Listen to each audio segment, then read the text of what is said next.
we have all witnessed the direct and robust exercise of these rights and freedoms by Kenyans who called on their government to pay attention to urgent national issues and to prioritize necessary changes and reforms to actualize their aspirations. It is with deep regret that I have to say that many Kenyans lost their lives and others seriously injured as a result of disturbances occasioned by lawless activity during these protests. This is not how and where our democracy should proceed, and we must do all we can to ensure that this does not occur again in future. The government of Kenya will provide necessary support to all families and citizens who lost their loved ones. Unfortunately, there has been many instances of excessive, unlawful, dangerous, and harmful conduct during the demonstrations and engagements, as a consequence of which many persons have been arrested and charged in courts with various offenses. I urge the criminal justice agencies to take effective measures and ensure that people who may have been innocently caught up on the wrong side of things and those not implicated in crimes be released and charges against them withdrawn.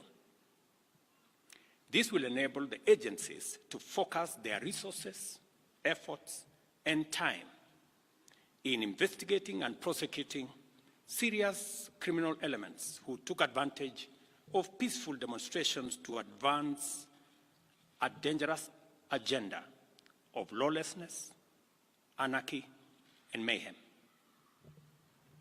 It is important that these suspects are brought to book and that they are prosecuted to the fullest extent of the law. I also take this opportunity to affirm the constitutional authority and duty vested on our national security institutions to protect our country against internal and external threats to sovereignty, to lives of our people, our rights, freedoms, property, peace, stability, and prosperity, as well as our collective national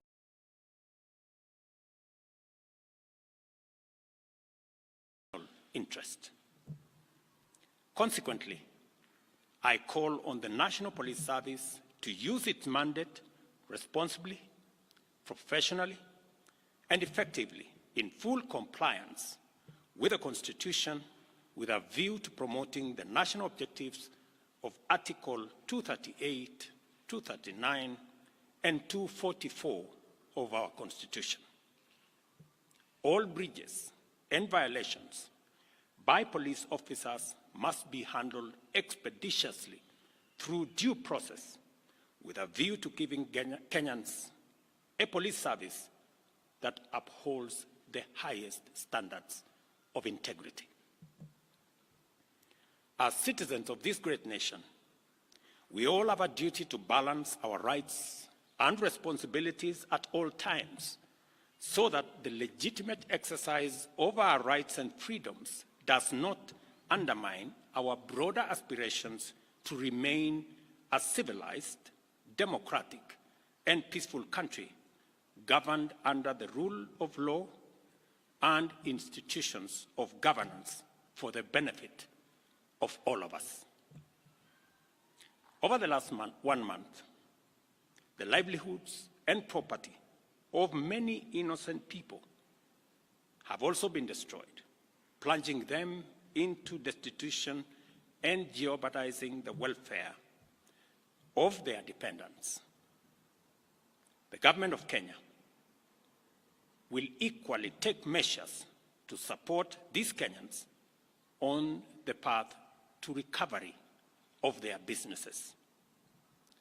I direct the relevant ministries to obtain, verify, and provide accurate data to facilitate appropriate government action within the next 30 days. I want to give the people of Kenya an assurance that our government listens to them and that for the last 1 month, I have led the government in engaging and listening to citizens from all walks of life as they express themselves in different forums and on various platforms. What has emerged as the foremost national concern requiring urgent and decisive action is the vexing matter of corruption and the non-negotiable desire for accountable leadership and integrity in governance. I have this to say to Kenyans. I have heard you, and I have heard you clearly. Consequently, the following measures shall be taken to accelerate progress to achieving the objectives stated by the people.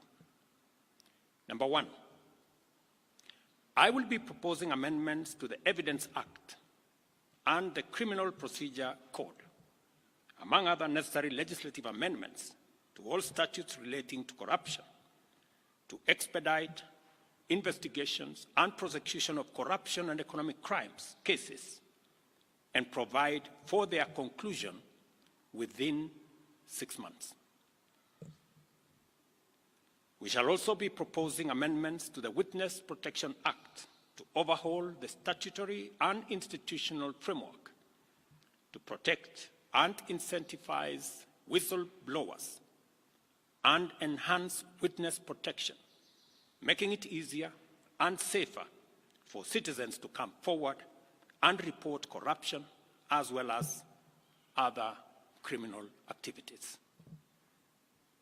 Number three, within 90 days, we shall propose amendments to the Public Finance Management Act and Public Procurement and Disposal Acts to overhaul the institutional and operational framework of public procurement, which has been identified as the epicenter of corruption, conflict of interest, and abuses of office in the public sector, with a view to deploying digital infrastructure within the next 6 months.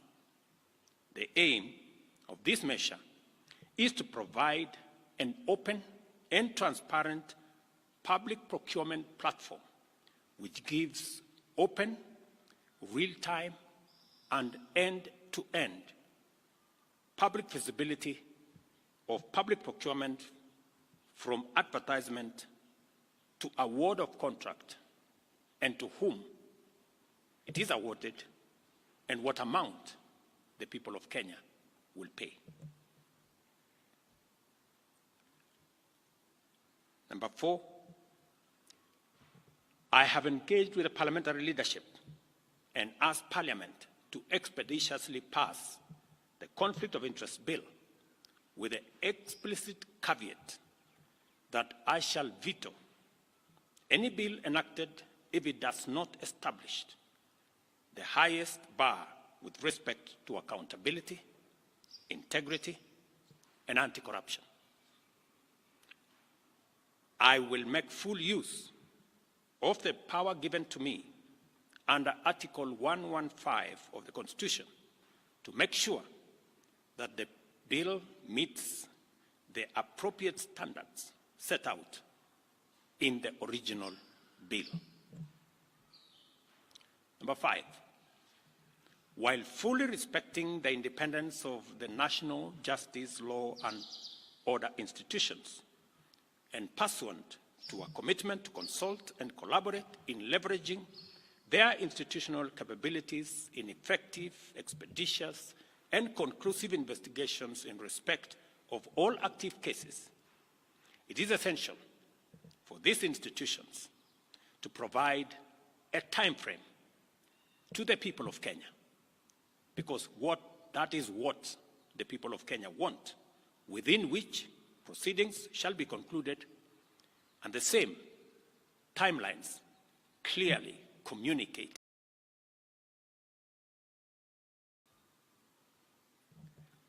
Number six, About 400 billion shillings is spent on tax expenditure every year, especially on VAT refunds, a process that is largely opaque and with limited accountability. Within 90 days, I will be working with Parliament to provide a legislative and regulatory framework to make this process transparent, open, and accountable, with a view to reducing this huge public expenditure and direct savings from this exercise to the productive sectors of our economy. This is going to be a very important exercise of engaging Parliament in consultations with the people as to whether it is right for us to spend 400 billion Kenya shillings every year collected from the people of Kenya to pay a few companies on matters of VAT refund. Number 7, the government will also work with Parliament to tighten legislation to reduce and eliminate imports of goods and products already manufactured in Kenya, so as to promote our value addition, our manufacturing, and industrialization program in our quest to create more jobs, create more opportunities, and create wealth in our nation.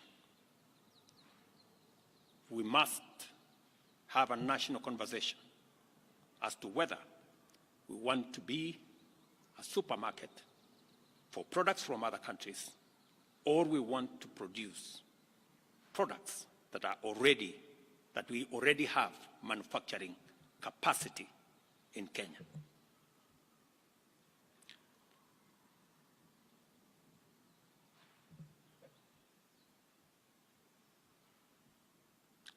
In my last address to the nation, I undertook to consult a broad spectrum of stakeholders from all sectors, levels, and regions in order to constitute a broad-based government. In line with this undertaking, I will be forwarding additional names to Parliament for vetting prior to appointment based on the understanding of the Cabinet's essential role in driving the transformational agenda that makes Kenya a better, more just, and more prosperous nation for all of us. Once constituted, the new cabinet will steward our transformation agenda that is already in place in providing effective and efficient public services, expanding opportunities for employment and wealth creation, and creating a tide that lifts every boat. Our collective ambition is to turbocharge the performance of our economy, to achieve our universal health coverage, which ensures that no one is left behind or impoverished on account of healthcare costs. Also offer an equitably funded education system which looks out for learners from vulnerable backgrounds and ensure that Kenyans from all walks of life live in safe and dignified housing through our affordable housing program. Additionally, our transformation agenda commits to provide reliable clean water, last-mile connectivity of electricity, and to secure more business opportunities for enterprises and employment opportunities for our young people, both here at home and abroad. Our explicit aim is to transform Kenya into a middle-income society, and it is essential for us to urgently mobilize adequate resources to fund these necessary programs and projects.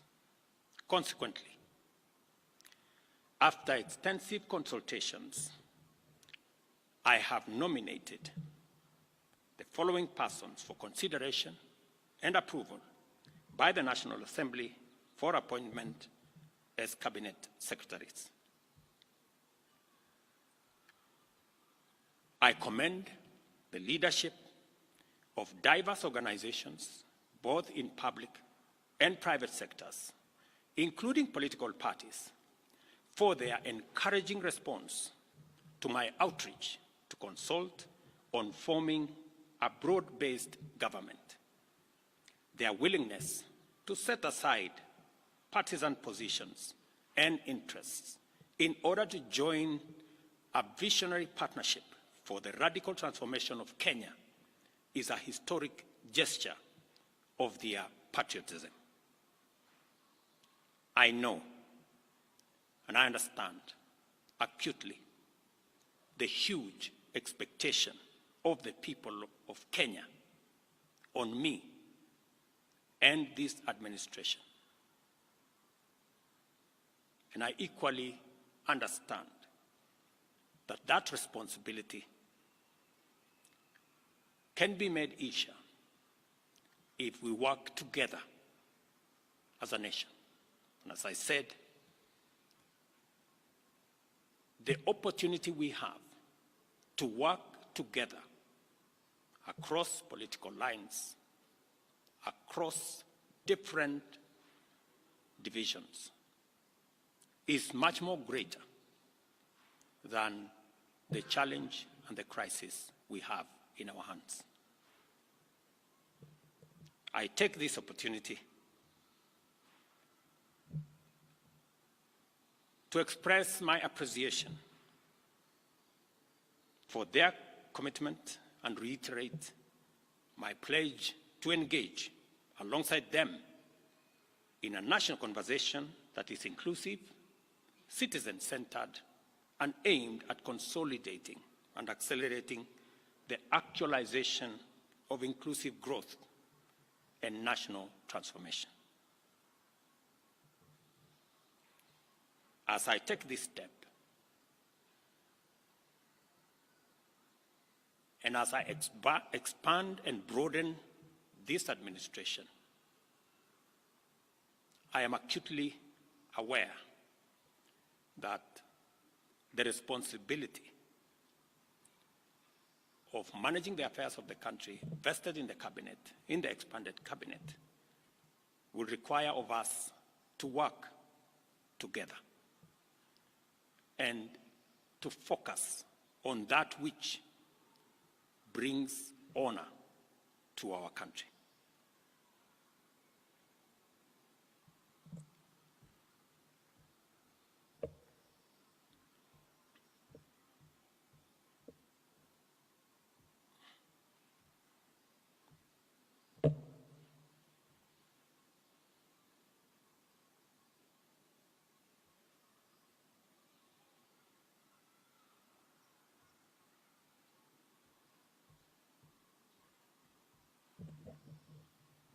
I will shortly give you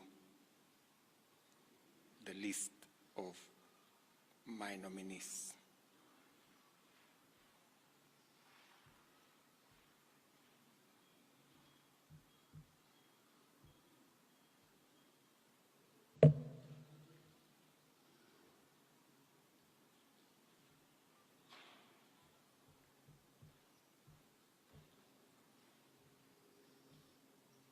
Just hold your horses.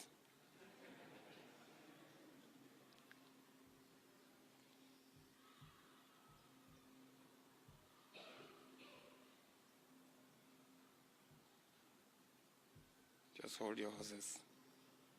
Great.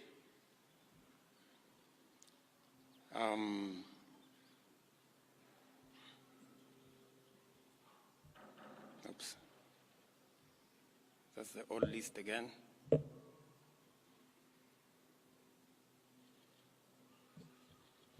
Where did it disappear?